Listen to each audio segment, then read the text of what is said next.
Muy buenos días a todas, a todos. Con su permiso, Presidenta. Ahora que la Presidenta ha estado visitando muchas escuelas, entregando la beca Rita Cetina, hace un ejercicio muy interesante. Le pregunta a los niños y a las niñas, a ver, ¿quién de ustedes trae teléfono celular al salón de clases? Algunas escuelas lo permiten, algunas no. Pero luego les pregunta, ¿a quiénes de ustedes les prestan el celular sus papás, sus mamás cuando llegan a sus casas? Y ahí sí se levantan muchas manitas. ¿Por qué les cuento esto? Porque es muy importante analizar el tema de las redes y el impacto que tienen en nuestros hijos, más allá de las escuelas. Ahí no termina la responsabilidad. Lo que quiere la Presidenta es que hagamos conciencia del impacto que tiene en su desarrollo, en su crecimiento, porque son menores de edad que están desarrollándose físicamente, se está desarrollando su cerebro. ¿Cómo impacta esto? Eso es lo que vamos a ver en la sesión del día de hoy, que como ya dijo la Presidenta, nos acompaña la doctora Lucía Magis Weinberg, directora del Centro de Juventud Digital de la Universidad de Washington, y está aquí también con nosotros la maestra Tania Jiménez García, directora general de Concieo, quien nos hablará de la tecnoadicción y de lo que ocurre en el cerebro cuando la costumbre se vuelve necesidad. Durante mucho tiempo consideramos a los dispositivos digitales como herramientas que estaban ahí para ser utilizadas por nosotros, totalmente pasivos. Pero hoy, con los tiempos de la inteligencia artificial, nuestra relación es bastante más compleja.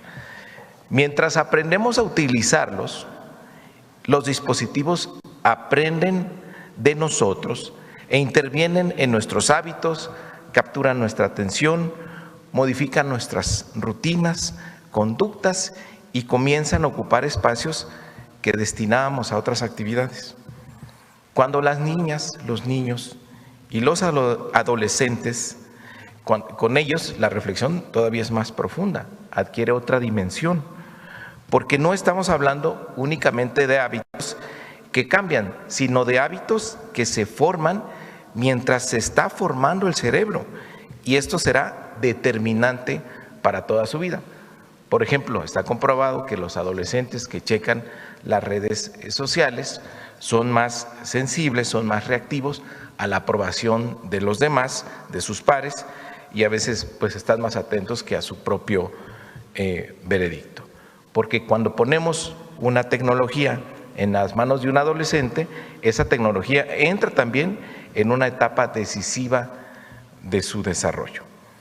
Por eso es fundamental que esta conversación avance acompañada de evidencia científica y que lo sepan también los papás, las mamás y los maestros. Antes de preguntarnos qué hacer frente a las pantallas, conviene entender qué ocurre detrás de ellas y sobre todo qué ocurre dentro de nosotros mientras esa luz nos alumbra la cara y a veces nos deja el pensamiento a oscuras. Debemos tener claro que los algoritmos obedecen al mercado, así están diseñados, y a intereses que subastan en tiempo real nuestra atención. Por eso prosperan las polémicas infladas, se premia el debate que divide y crece la intolerancia, ese ensimismamiento donde el otro deja de ser alguien a quien escuchar y se vuelve alguien a quien vencer, a quien derrotar. Bueno, con esto termino. La semana pasada se presentó el lunes esta iniciativa que tiene la Presidenta de discutir este tema. La semana pasada se reguló en Francia el acceso a las redes, menores de 15 años. Cada país pues tendrá su propia definición. Lo más importante es que este reto lo estamos asumiendo entre todas y todos, y el objetivo es que acompañemos a esta generación y que les demos herramientas para una vida plena y feliz, y a eso aspiramos en este debate. Entonces, adelante, doctora Tania. Con permiso, presidente.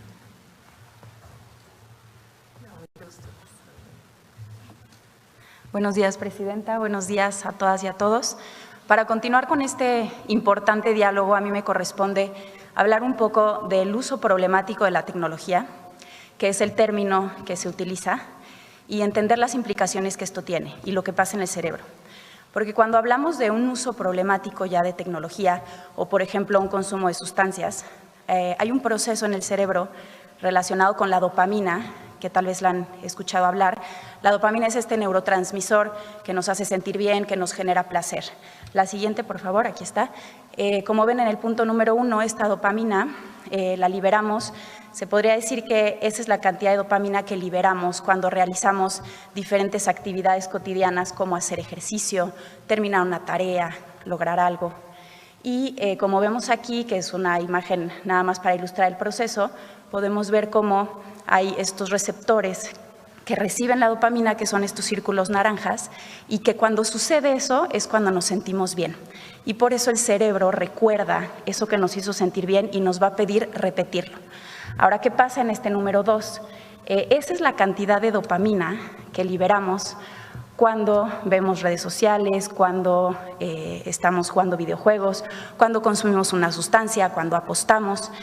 Como pueden ver, la cantidad de dopamina es mucho mayor y por eso sentimos esta enorme gratificación inmediata. Pero a lo que me gustaría a mí enfatizar y lo que creo que es muy importante es lo que pasa en el número 3. Ante esta sobreestimulación de dopamina, el cerebro se protege, el cerebro se modifica. ¿Qué es lo que hace? Número 1, deja de producir dopamina. Número 2, esconde estos receptores como a manera de defensa de la sobreestimulación. ¿Y cuáles son las consecuencias de esto? Que cuando realicemos estas actividades de las que hablábamos al inicio, esta es la cantidad de dopamina que vamos a liberar. Y estas actividades que antes nos generaban placer y satisfacción, ahora no nos van a generar tanto placer.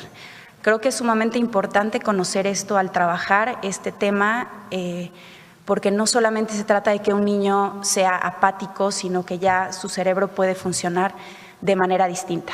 Se puede recuperar el cerebro, por supuesto, con el tiempo y el proceso adecuado. La siguiente, por favor.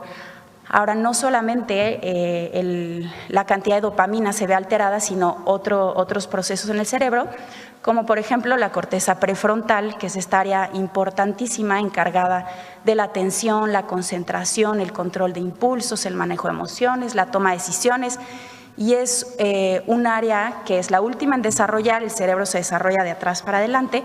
No voy a profundizar mucho en esto porque la doctora Lucía va a hablar un poco más. Sin embargo, por eso pues los jóvenes tienen muchísima dificultad para concentrarse, para controlarse, ser pacientes, solucionar problemas, etc.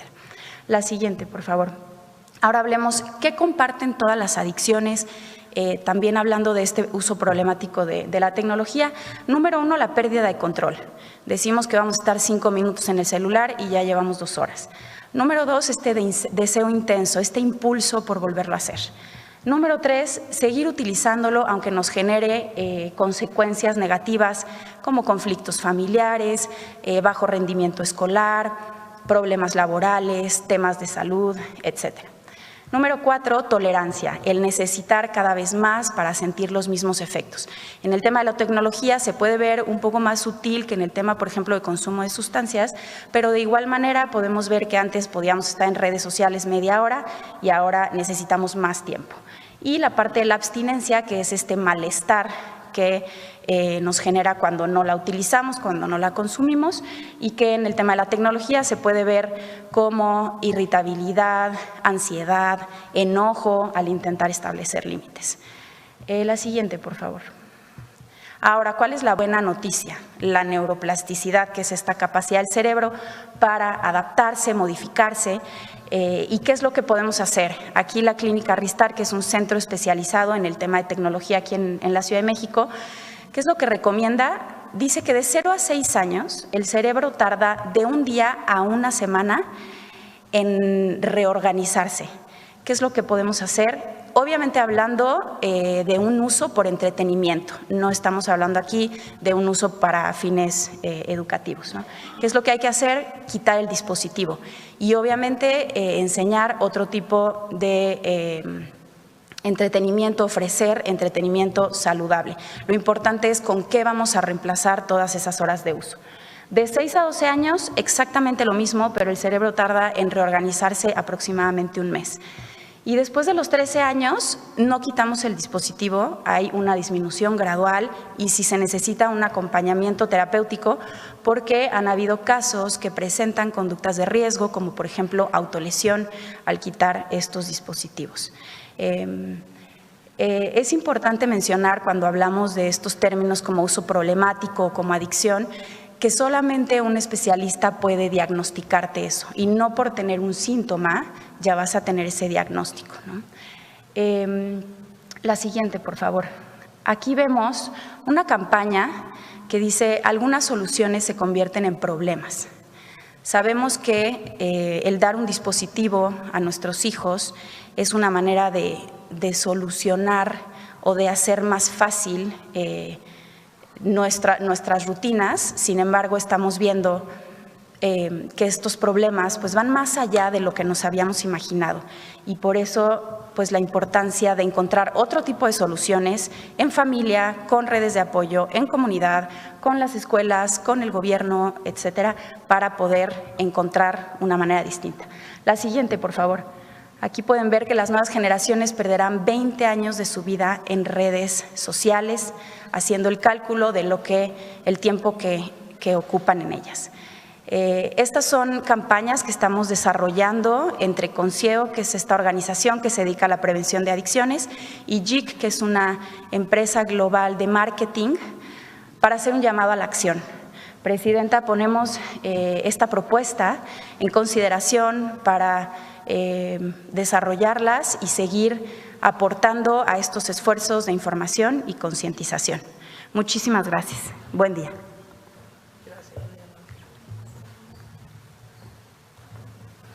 Bueno, ahora tenemos a la doctora Lucía a distancia. Buenos días. Buenos días, muchísimas gracias, Presidenta, Secretario de Educación y Subsecretario de Educación Superior por la oportunidad de platicar hoy sobre el desarrollo cerebral en la adolescencia. Si pudiéramos ir a la primera diapositiva, por favor. La adolescencia es una etapa clave del desarrollo entre los 10 y los 25 años, en la cual hay una profunda remodelación, como comentaba ya la maestra Tania, del cerebro. Y algo muy importante recordar es que distintas fases del cerebro maduran a distintas edades. Entonces, como vemos en esta gráfica, hay un desfase de maduración entre sistemas clave del cerebro. Hoy me voy a enfocar en dos, que podemos ver, por favor, en la siguiente diapositiva. A mí me gusta pensar en el cerebro adolescente como si fuera un auto, ¿no? Entonces, en un auto tenemos un acelerador, en este caso es el sistema límbico de las recompensas, estas partes del cerebro que se encargan de todos los procesos socioemocionales, de las emociones, de la información social, en donde, como comentaba la maestra Tania, se libera la dopamina. Estas regiones del cerebro maduran a los 15 años, más o menos. Y por otro lado, el sistema frontoparietal de control cognitivo, el freno de este auto, fíjense que madura hasta los 20-25 años. Estas son las zonas del cerebro encargadas de la toma de decisiones, de nuestra regulación, de poder pensar en las consecuencias de nuestros actos a largo plazo. Y como ven, esto madura hasta los 20-25 años, lo cual nos deja unos 5-10 años de este desfase en el cual, como vemos en la siguiente diapositiva, por favor, tenemos un auto, en esta metáfora, con un acelerador muy potente y un freno todavía en desarrollo, ¿no? Esta sensibilidad es tanto una fuente de oportunidad como de vulnerabilidad. La adolescencia es una etapa clave de alta flexibilidad, de exploración y aprendizaje, en la cual formamos relaciones significativas de toda la vida y en la cual tomar riesgos positivos nos va a ayudar muchísimo a desarrollar nuestra identidad. Pero a la vez esta misma sensibilidad pues, nos lleva a ser más susceptibles a los riesgos negativos, a los malos hábitos, a la presión de pares y a la vulnerabilidad de salud mental. Esto ha existido siempre, desde que existimos como especie, pero por supuesto en los últimos 20-30 años también las infancias y adolescencias se están desarrollando en un contexto digital. En la siguiente diapositiva podemos ver cómo Los aspectos del diseño de plataformas digitales, me refiero a redes sociales, videojuegos o videos, directamente activan estas regiones del cerebro, ¿no? Entonces ahí ven una imagen de un resonador funcional en el cual vemos activación de estas zonas. Vemos que un uso constante de plataformas refuerza conductas automáticas, hábitos poco saludables y, como ya comentaban, en un pequeño grupo vulnerable de adolescencia se puede convertir en adicción, nos lleva a este nuevo concepto del estrés digital. Y si vemos también en la siguiente diapositiva, por favor, las plataformas digitales también están interactuando con el freno. Ahí vemos unas imágenes cerebrales donde con mayor tiempo frente a una pantalla en la adolescencia hay un adelgazamiento de distintas zonas del cerebro. Sabemos que un uso constante de tecnología pues hace una erosión de nuestra atención. Normalmente hace 20 años podíamos pasar 2 minutos y medio frente a una pantalla haciendo una tarea, ahora pasamos 47 segundos antes de distraernos. Sabemos que más uso de pantallas nos lleva a más distracción, cambios frecuentes entre una tarea y otra, más errores, más frustración, más estrés y esfuerzo. Y además, el acceso cada vez más temprano a celulares, antes de los 12 años, pues está asociada con afecciones del desarrollo cognitivo. En la siguiente, por favor, me gustaría hablar de otros pilares claves del desarrollo en la adolescencia, ¿no? Es importantísimo poder dormir más de 9 horas al día de forma ininterrumpida, pero sabemos que la luz azul y las notificaciones retrasan y fragmentan el sueño. Todos y todas necesitamos 1 hora de actividad física al día, pero si estamos en la pantalla, pues tenemos más sedentarismo. Tenemos que comer bien, pero si estoy comiendo mientras estoy viendo mi pantalla, pues no le presto atención a mi cuerpo y a lo que necesita. Y por supuesto queremos evitar el consumo de sustancias, pero tenemos a las infancias y adolescencias en un entorno de alta publicidad dirigida que puede normalizar esta idea de consumo. Además, en la siguiente diapositiva, por favor, vemos cómo las pantallas pueden desplazar actividades clave, ¿no? La convivencia en persona se ve interrumpida por el uso frente a pantallas. Necesitamos tiempo pleno para aprender tanto lo que aprendemos en la escuela como lo que a mí me interesa y quién soy, pero la información, noticias constantes, el scroll y las notificaciones afectan nuestra atención. Y por último, la adolescencia es una etapa clave en la cual tengo que saber quién soy yo, desarrollar mi propia identidad, y pues esto se dificulta cuando vivimos en unas experiencias donde todos los algoritmos, todo está homogeneizado, todos y todas estamos viendo lo mismo.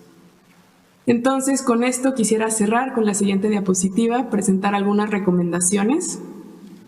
La adolescencia es una etapa clave, pero no van a crecer solas, necesitan guía y acompañamiento a nivel familiar, acompañamiento y no solo restricción, establecer límites y espacios de desconexión, modelar hábitos saludables en casa, que desde la escuela se pueda impulsar la convivencia y el aprendizaje presencial, promover la cultura digital saludable, la formación en ciudadanía digital, formar criterios, fortalecer a los docentes como guías y, por supuesto, a nivel de política pública y de plataformas, poder fomentar la convivencia y el aprendizaje presencial, asegurarnos de tener plataformas seguras y adecuadas para la edad y regular para proteger y educar.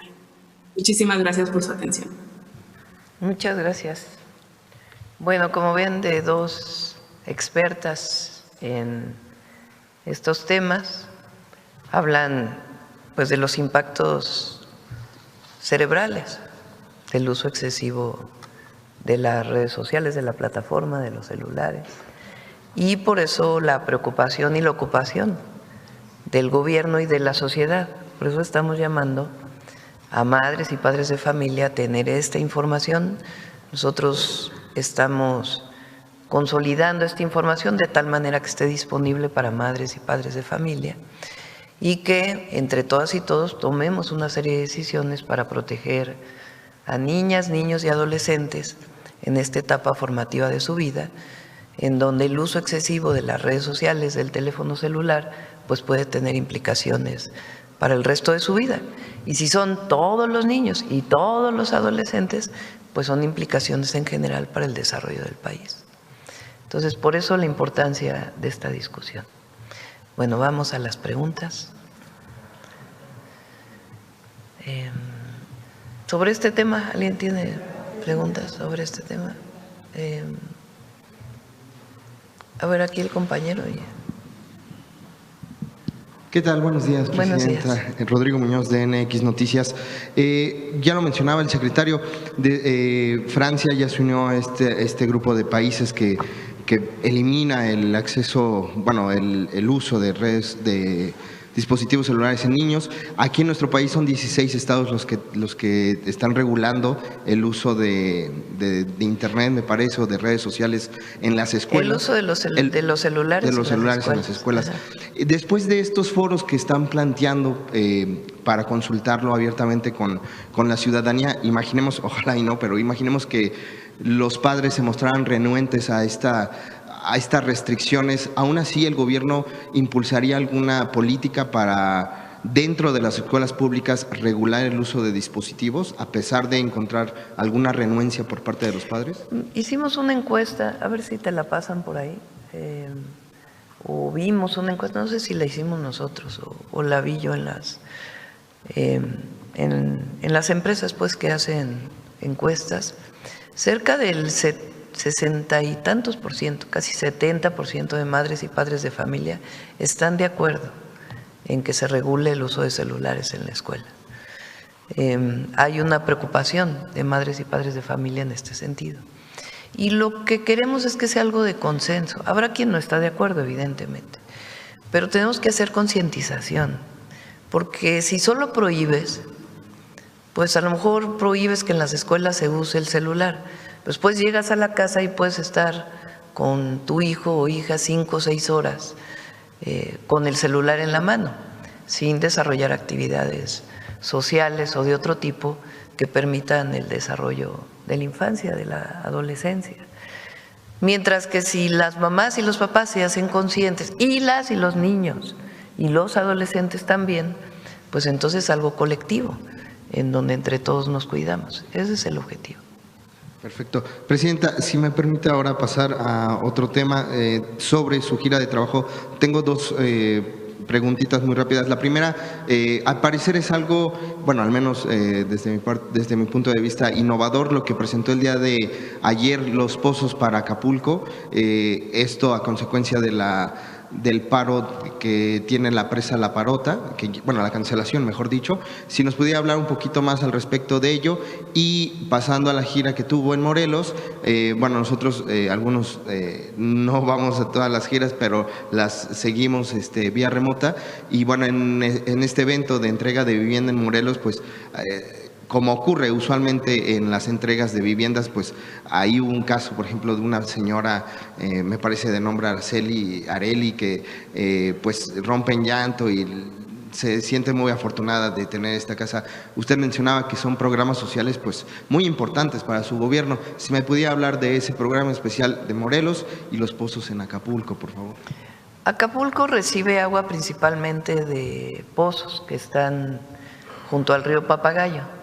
Es un río muy caudaloso, que no solo está en Acapulco, sino en todo Guerrero.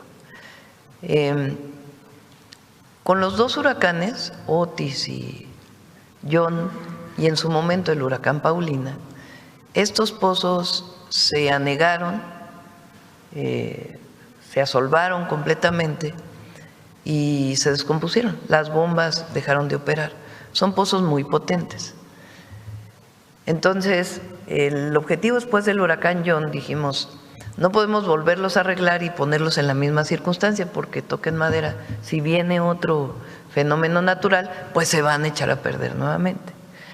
Entonces el equipo de la Conagua estuvo investigando qué otras opciones habría y se decidió por esta opción, que son los pozos radiales, que toman agua del subsuelo, que viene del río,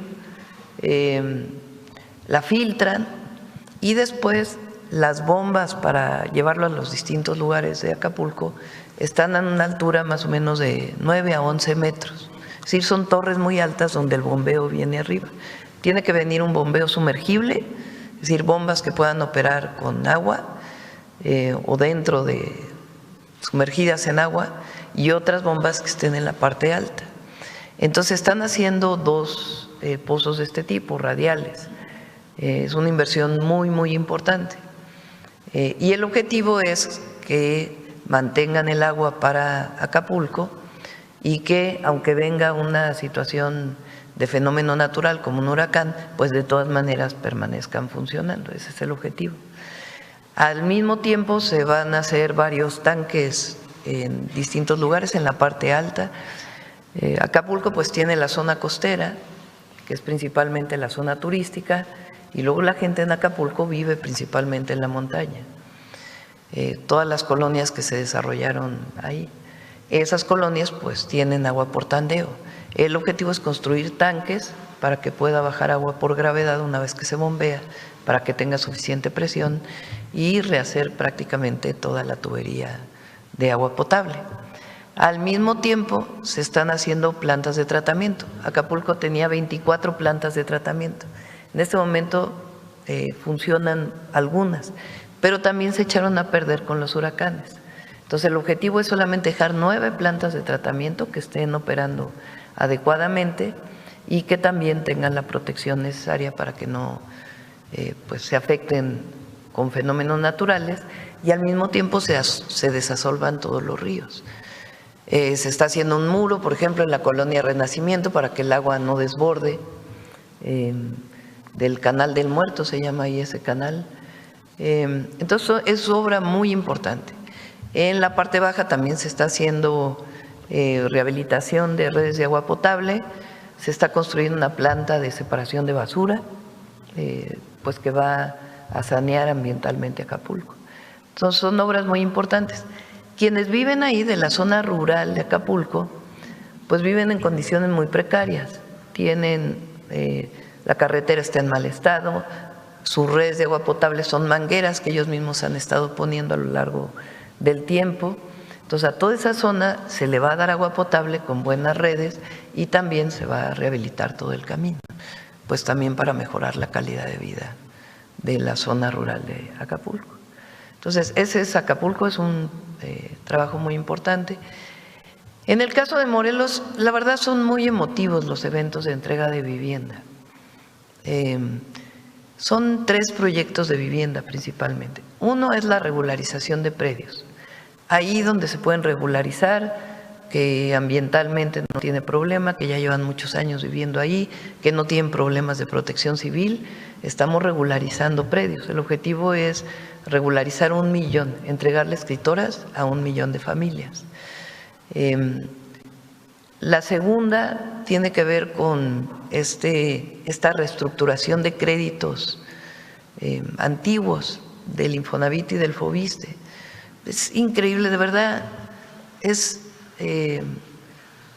no sé cómo hicieron los créditos. Es una ecuación, la ecuación del abuso, yo creo que debería llamarse así, del robo, porque la gente pidió 80,000 pesos prestados, ya pagó 400,000 pesos y debe 1 millón. Entonces, ¿cómo hicieron ese crédito que la gente nunca va a pagar? Entonces, todas esas deudas de 5 millones de familias las estamos reestructurando y un porcentaje muy, muy alto ya pagó lo que tiene que pagar y se les están entregando las escrituras. Entonces, imagínense, por ejemplo, ahí donde fuimos a Xochocotla, en Morelos, hay muchos trabajadores de la UNAM que pues en algún momento dio créditos Fobiste y vivían en la Ciudad de México y decidieron que cuando se retiraran querían irse a vivir a Morelos y adquirieron una vivienda para su jubilación. Entonces ya son trabajadores jubilados, pues muchos de ellos los conozco porque estuve muchísimos años en la UNAM. Me los encontré, no sabía que vivían ahí, algunos de la dirección de personal de la UNAM. Entonces ya están jubilados, pues su jubilación es de 15,000 pesos mensuales. Ya, no sé, tienen 70 años y deben 1 millón de pesos. Qué absurdo, y le siguen descontando de su cheque, cuando ya pagaron más del doble de su vivienda, que en un crédito normal, incluso bancario, pues ya lo hubieran acabado de pagar.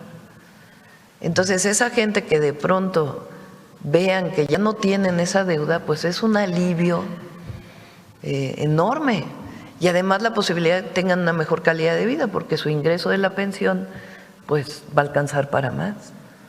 Así como ellos, son 5 millones de familias. Y la otra es la entrega de vivienda.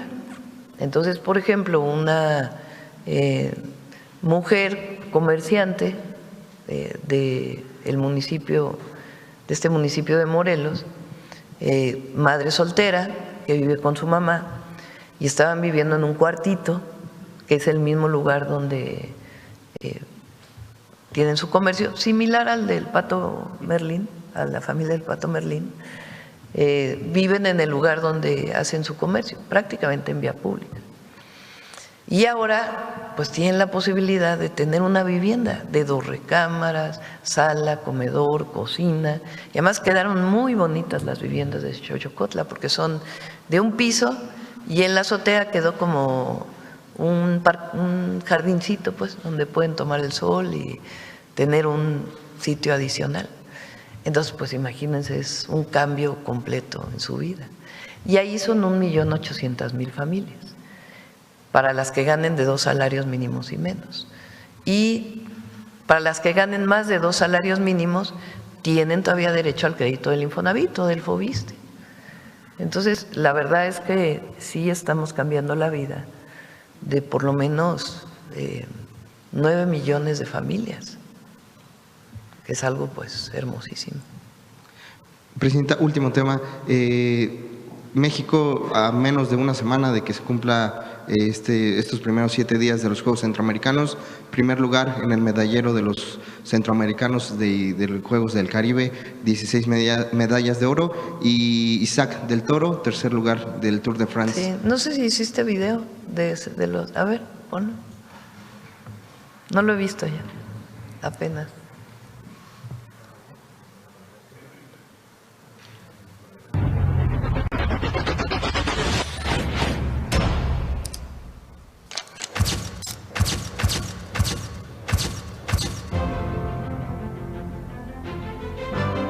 ¿Y de los centroamericanos también? ¿Tienes idea?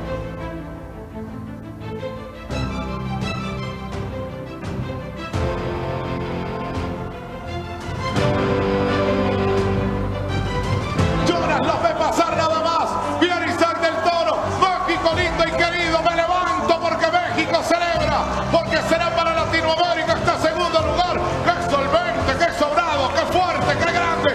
Es Isaac del Toro, el segundo para Isaac.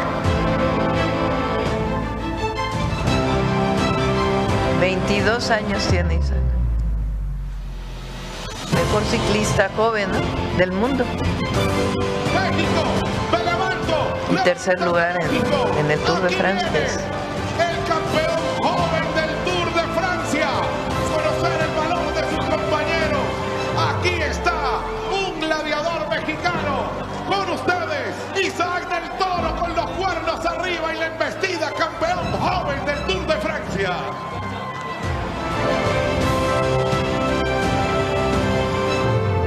Ustedes el ganador latinoamericano, Isaac del Toro, ganó el de la Ensenada. ¡Viva México!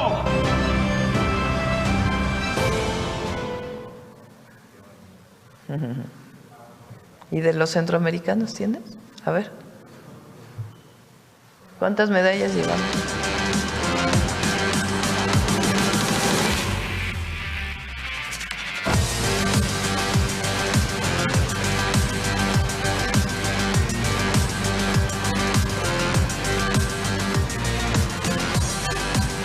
No creo que estas niñas hayan estado 8 horas en el celular.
Ahí está. 16 de oro, 15 de plata y 12 de bronce. Muchas felicidades. Gracias, presidenta. Antes de dejar el micrófono, nada más precisar la encuesta de la que habló al principio sobre los padres de familia. Mañana se las ponemos, no sé Sí, dónde la no vi. es del... ¿La tienes? A ver, ¿de quién es? De la Cera. Como padre de familia, ¿usted considera necesario que el gobierno regule el uso de celulares en las escuelas o no? Sí, 71%.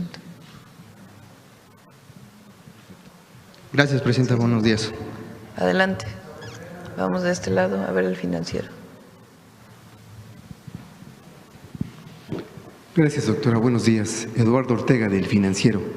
Doctora, en primer término quisiera preguntarle sobre unas declaraciones que hizo la semana pasada el presidente de Nicaragua, Daniel Ortega, quien dijo que ya no va a haber elecciones en su país para que no llegue la oposición, para que no llegue la derecha. Entonces, quiero preguntarle si está de acuerdo usted con esa decisión del presidente Ortega. Bueno, primero es la autodeterminación de los pueblos, lo que decide el pueblo de Nicaragua. Y nosotros siempre estamos de acuerdo con la democracia, en todos sus términos. Esa es mi respuesta, ambas. Ok. Por otro lado, en otro tema, doctora, la semana pasada también una presunta facción del cártel de Sinaloa difundió un video en el que se atribuye el asesinato de 10 personas en Zacatecas y amenaza al gobernador David Monreal y le advierte que debe de cumplir con los acuerdos. Entonces, digo, más allá del tema de seguridad en sí mismo, yo le quiero preguntar si cómo afecta o cómo puede afectar este tipo de videos a la imagen de Morena. Bueno, en el gabinete nos informaron ese día cuando salió el video que no era un video, pues no sé si llamarle montaje, pero no es un video real, ni siquiera la voz coincide con lo que está diciendo la persona. De todas maneras se investigan, pero eso fue lo que se nos informó en el gabinete. Claro, pero digamos, mi pregunta va en el sentido de que esto cómo puede afectar pues la habría imagen. que ver quién publicó el video, por qué publicaron este video, ¿verdad? Pero la información que nos dieron en el gabinete, y sería bueno que el gabinete de seguridad pudiera dar más información sobre Claro. esto. Y es que, bueno, yo le pregunto sobre la imagen del partido, porque justamente también la semana pasada el diputado Ricardo Monreal dio una entrevista a Financiero Televisión y ahí reconoce que los señalamientos que se le hacen de narcopartido ya le han comenzado a restar simpatías a Morena y dice que el partido no ha sabido responder con eficacia a esta campaña. Entonces, yo en ese sentido le quiero preguntar si usted coincide con ese planteamiento del diputado Monreal de cara a la elección del próximo año. ¿Por qué no ponemos la encuesta que salió en el Financiero de Sinaloa? Hace la semana pasada.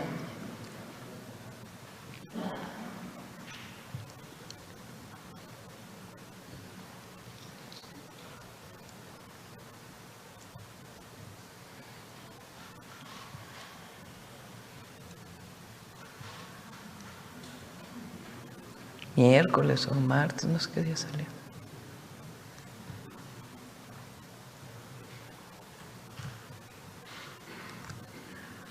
Es de Sinaloa.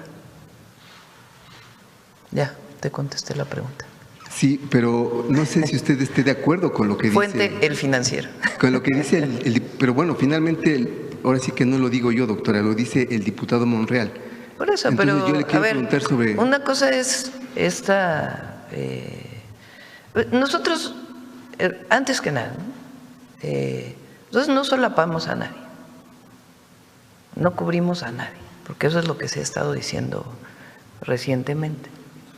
Si la Fiscalía tiene pruebas o el Gabinete de Seguridad tiene pruebas de alguna colusión de algún gobernante con el crimen organizado, se procede. Y además, el Gabinete de Seguridad lo sabe porque esa siempre ha sido mi posición y la Fiscalía General de la República actúa en consecuencia. Eso es lo primero. Lo segundo, Cada quien puede tener sus opiniones, pero lo importante pues a veces son las encuestas, ¿no? ¿Qué dicen las encuestas? De lo que piensa la gente de un partido político o de otro. Y en este caso en Sinaloa, que miren que ha estado Sinaloa en los medios de comunicación, pues este es lo que opina las y los sinaloenses, mujeres y hombres trabajadores, porque a veces se estigmatiza a un estado, a un municipio, porque alguien nació ahí, porque algún grupo delictivo lleva el nombre, pero en Sinaloa hay hombres y mujeres trabajadores de primera, que salen adelante siempre y que no tienen por qué estigmatizárseles. Y esto es lo que opinan hombres y mujeres trabajadores de Sinaloa. Claro. Por otro lado, doctora, el líder nacional del PAN, Jorge Romero, ayer entiendo que acusó, que dice que no existen pruebas para sostener que Ernesto Rufo encabeza presuntamente una red de huachicol y asegura que es víctima de un uso político de las instituciones de justicia. Entonces, en ese sentido, yo le quiero preguntar si su gobierno, como digo, tomando en cuenta las palabras de Jorge Romero, usa políticamente las instituciones de justicia. No, falso, absolutamente falso. Y la Fiscalía pues dio muchísimas pruebas de este caso, muchísimas, pero además no es solamente el exgobernador, sino por lo menos 8 detenidos de un modelo de contrabando de combustible que es un fraude al Estado mexicano, a las y a los mexicanos. Gracias, doctora. Gracias. Bueno, vamos por acá. A ver, la compañera. La compañera que siempre pregunta del ganado de Sonora, de la apertura de la frontera, no vino, ¿verdad? Shaira. Presidenta, sí. Buenos días. Tere Mora Guillén, corresponsal del Canal de las Noticias, que se transmite en Ciudad Juárez, Tijuana, Mexicali, Chihuahua. Presidente, estamos criando a la generación más conectada y a la vez más sola, ansiosa y distraída de la historia. ¿Y cuánto de eso es responsabilidad de la tecnología sin límites que les dimos a los 10 años? Pues más bien que contesten las expertas, ¿no?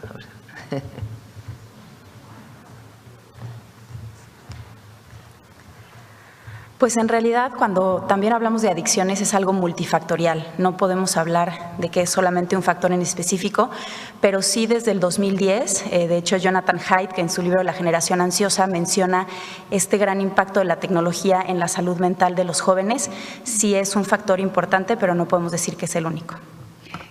Tengo otra pregunta, si un niño pasa en promedio más de 5 horas al día frente a una pantalla, ¿qué le está quitando la tecnología en habilidades sociales, concentración y salud mental? ¿Y qué le está dando realmente a cambio? Por ejemplo, en esta parte de habilidades se dice que para desarrollar la empatía necesitas ver a los ojos a la persona. Entonces, ¿cómo van a desarrollar los jóvenes la empatía?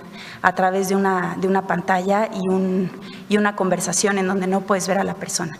Esa parte de la empatía es un ejemplo de estas habilidades que se están perdiendo. Las habilidades como la tolerancia a la frustración, toda la parte social, la gestión de emociones, necesitan tiempo, necesitan práctica y necesitan experiencias en la vida real para desarrollarse. Otra pregunta, ¿la tecnología está haciendo a nuestros niños y jóvenes más inteligentes o más dependientes, más libres o más vulnerables? Por supuesto, más vulnerables, por el tema del desarrollo del cerebro que mencionábamos hace un momento. Es un tema delicado cuando el cerebro está en desarrollo y no necesita ese tipo de estímulos en cuanto a luz, en cuanto a movimiento, en cuanto a sonidos. Entonces, definitivamente es un tema que los vulnera.